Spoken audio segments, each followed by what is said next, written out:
size? What is the distance? What's it going to be like when buildings are just sort of free floating and moving? What's possible? You know, what do these skyline things look like? How do they work? How do they sound? How does it feel to ride them? How do we make that exciting? How do we, integrate that into gameplay? Do we want to show that video now? We can do that. The Skyline. Oh, video? the Skyline. Oh yeah. Well, is that the early? This is how the sausage is made here. This is like Justin Jay-Sonic built this with programmer art, and this is just like him hacking around and trying to make it work. This is the first thing we did is like what is it like to be on these routes? And look, it's not pretty, it's not polished, it's not anything, but this is where we start with things. You can run that video. Let's hope it actually works.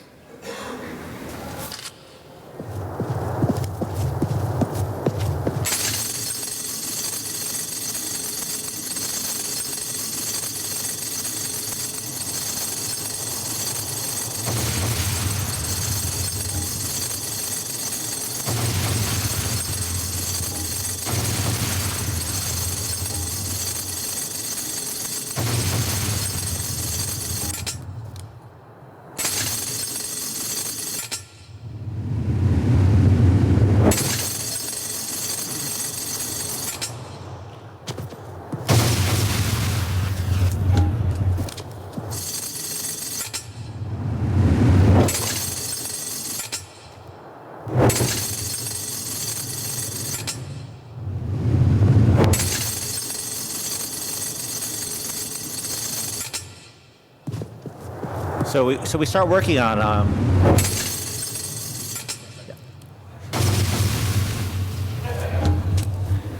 So we start.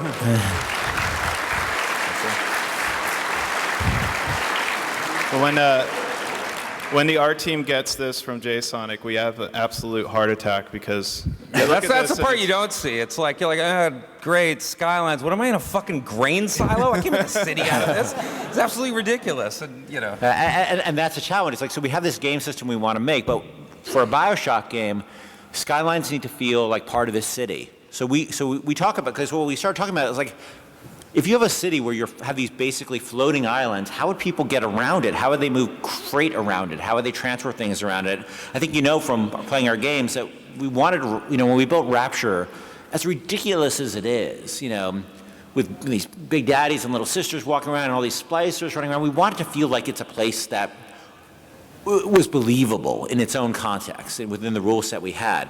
And so, we start talking about, we know we wanted these skylines from a gameplay standpoint. It's like, how would they work in the city? So we started doing things like, they would probably they'd try to transport, cargo around on these things. So we started putting lines where you can see these cargo containers hanging from them.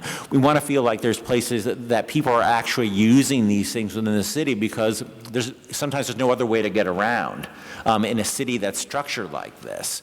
And so it's really important to us that it not feel like, a Ratchet and Clank thing, which is, and when you start with prototype like that, you see something that's very cool from a gameplay perspective, and you can start to see the possibilities of fighting on those things and jumping off and shooting things. But we then have to make sure it feels part of Columbia and integrated into Columbia. It needs to tell a story. Why are they there? Yep. They're not just these designer drawn out splines. Like, they have to either be there for transportation or there for the cargo, like Ken says. Do we have the video of the straight line? I can dig it up.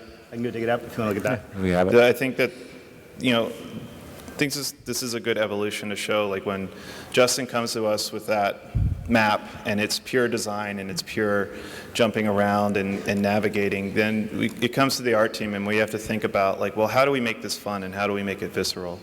And believable. Yeah. Like, how do you make you feel like when you're on this thing, it's dangerous and, you're holding on by the seat of your pants. So this previs coming up will be like our first attempt at showing that.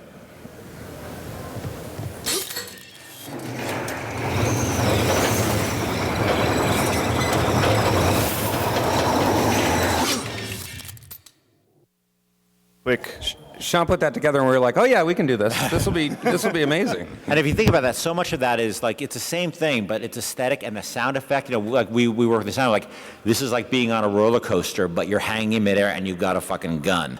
And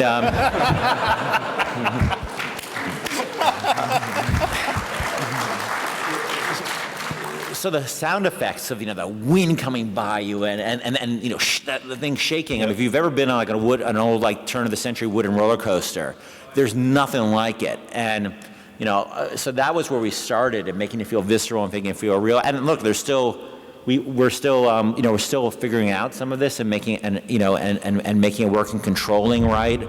But that's we have a term we call player RAM at the that we use called player RAM, which is like how much can the player keep in his head and without like his brain exploding. And the Skylines are really challenging because it's so visceral and there's so much going on. And so our challenge right now is like we have this huge level of excitement. It's now getting it in within player RAM so people can actually play it and master it and feel really powerful on it. And that's what we're doing now. Yep.